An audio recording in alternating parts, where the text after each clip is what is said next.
नमस्ते। कभी सोचा है कि जो बातें आज हमें साइंस बता रहा है, क्या वो हमारे पूर्वजों को मतलब बहुत पहले से ही पता थी? आज हम एक ऐसे ही सोर्स के कुछ बहुत ही दिलचस्प दावों को देखने वाले हैं जो इसी सवाल को खड़ा करते हैं। तो चलिए शुरू करते हैं।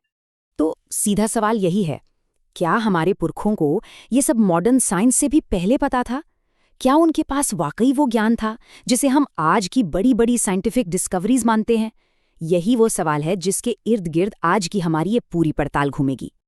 जिस सोर्स की हम बात कर रहे हैं उसका मेन आर्गुमेंट ये है कि सनातन धर्म के पुराने ज्ञान में कई ऐसे सिद्धांत पहले से ही मौजूद थे जिन्हें बाद में जाकर नासा जैसी बड़ी बड़ी संस्थाओं ने, आप कह सकते हैं, रीडिस्कवर किया, मतलब दोबारा खोजा। तो चलिए देखते हैं इस दावे को सपोर्ट करने के लिए क्या क्या तर्क दिए गए हैं। तो पहला केस देखते हैं, ये जुड़ा है सूर्यदेव की पौराणिक कथा से। कहानी है 7 घोड़ों की। सुनने में तो ये एक आम सी कहानी लगती है ना? लेकिन क्या हो अगर इसी कहानी में एक बहुत गहरा वैज्ञानिक राज छिपा हो? और यहाँ जो सबसे दिलचस्प बात है वो है ये नंबर 7। सोचने वाली बात है ना कि सूर्यदेव के रथ में 7 ही घोड़े क्यों बताए गए हैं? 5 क्यों नहीं या 8 क्यों नहीं? आखिर इस 7 नंबर में ऐसा क्या खास है? तो सोर्स यहाँ एक बहुत ही कमाल का कनेक्शन बताता है। उसका तर्क ये है कि ये जो 7 घोड़े हैं ना, वो असल में सूर्य की एक किरण के अंदर छिपे 7 रंगों का प्रतीक है। जी हाँ, वही 7 रंग जो हमें इंद्रधनुष में दिखाई देते हैं। तो क्या इसका मतलब ये निकाला जाए कि हमारे पूर्वज लाइट के स्पेक्ट्रम के बारे में पहले से जानते थे? अच्छा, तो सूरज की रोशनी से अब थोड़ा और आगे बढ़ते हैं और ब्रह्मांड में थोड़ा और गहरे चलते हैं। हमारा अगला केस जुड़ा है हमारी अपनी गैलेक्सी मिल्की वे से। तो देखिए, सोर्स के मुताबिक जिसे आज हम मिल्की वे के नाम से जानते हैं, उसे हमारे यहाँ बहुत बहुत पहले ही आकाशगंगा नाम दे दिया गया था, मतलब आसमान में बहती हुई नदी। अब सवाल ये है कि क्या ये सिर्फ एक इत्तेफाक है कि ये नाम हमारी गैलेक्सी की शक्ल को इतने परफेक्ट तरीके से डिस्क्राइब करता है? और इसी बात को लेके सोर्स का कॉन्फिडेंस देखिए।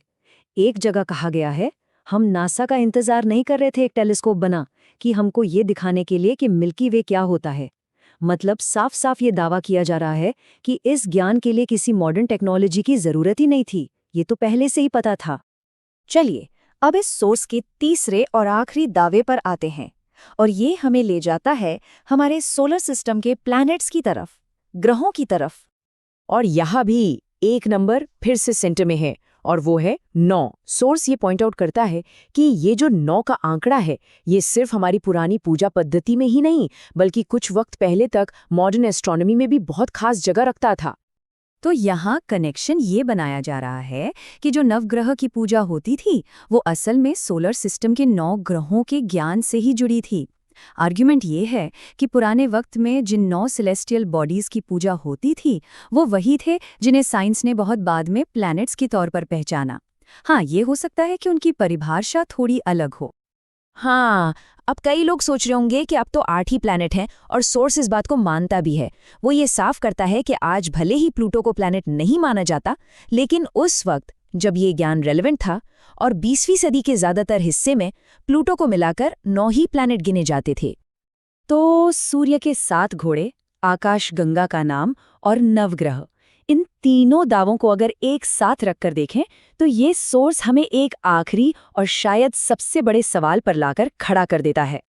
और वो सवाल ये है कि आज की जैसी एडवांस टेक्नोलॉजी के बिना ये सब कुछ कैसे पता था? अगर उस जमाने में ना तो पावरफुल टेलीस्कोप थे, ना कोई सैटेलाइट, तो फिर ये सारा ज्ञान आखिर आया तो आया कहाँ से? ये एक ऐसा सवाल है जिसका जवाब हमें और आपको खुद ही सोचना होगा।